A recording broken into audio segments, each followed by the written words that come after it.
ఇన్ని రకాల చేదైన అనుభవాల్లో గుండా నన్ను ఎందుకు వేస్తున్నావు?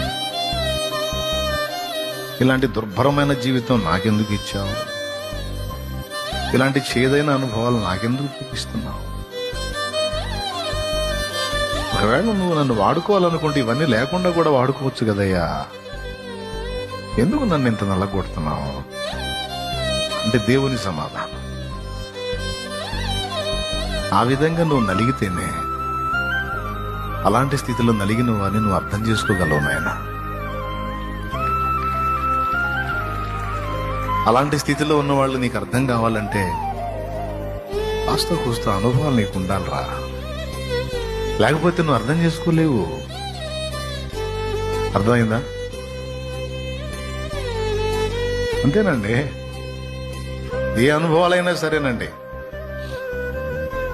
మనల్ని పరిశుద్ధపరచడానికి, మనలో ఉన్న లోపాలు సరిచేయటానికి మాత్రమే కాదు, మనకు అనుభవ పాఠాలుగా కూడా కొన్ని వస్తాయి.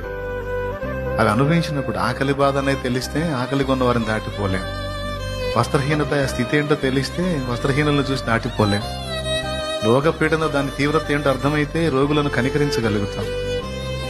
ఒక పూటకు లేకపోతే ఎంత దుర్భరంగా ఉంటుందో అనుభవిస్తేనే ఒక పూటకు లేదు అన్న వారిని గురించి తెలిసినప్పుడు ఓదార్చగలుగుతాం. అలాగే కొంతమందిని తీసేసి కొన్ని చేదైన అనుభవాలు మిగిల్చి ఇస్తాను. ఎందుకు తండ్రి నాకు ఇలాంటి అనుభవం ఇచ్చావంటే ఆయన అంటాడు, నా కుమారి, నువ్వు పొందిన ఈ అనుభవం ద్వారా భవిష్యత్తులో చాలా మందిని నీ ద్వారా ఆదరించబోతున్నాను. నేను నీ ద్వారా ధైర్యపరచబోతున్నా, నీ ద్వారా బలపరచబోతున్నా, నీ ద్వారా కాపాడబోతున్నా. మరి వాళ్ళని నువ్వు అర్థం చేసుకోవాలంటే, ఆదరించాలంటే నీకు అనుభవాలు అవసరం కదా. ఇప్పుడు చెప్పండి, అనవసరంగా ఏదేం చేస్తాడా? ఇప్పుడు మనకి దేవుడు అనుమతించిన అనుభవాలన్నీ మనకి ఉపయోగపడతాయి కదా భవిష్యత్తు. అనవసరంగా నేను నిన్ను సృష్టించలేదు. నీ జన్మ వెనుక నాకు ఒక ఉద్దేశం, ప్రణాళిక ఉంది. దాన్ని నెరవేర్చాలంటే నీకు కొన్ని అనుభవాలు అవసరం. దాన్ని బట్టి నేను ఇట్లా నిన్ను కొంచెం నల్లగొట్టి సిద్ధపరిచాను తప్ప నీ మీద నాకే పగా లేదు. నా కుమారి, నువ్వంటే నాకెంతో ఇష్టం. నీ మీద నాకే పగా లేదు నా కుమారుడా. నువ్వంటే చనిపోయేంత ప్రాణం. నా ప్రాణం కంటే నాకు ఇష్టడు నాయన నువ్వు. నా కుమారుడా, నాకు ప్రియమైన వాడా అంటున్నాడు ఆయన.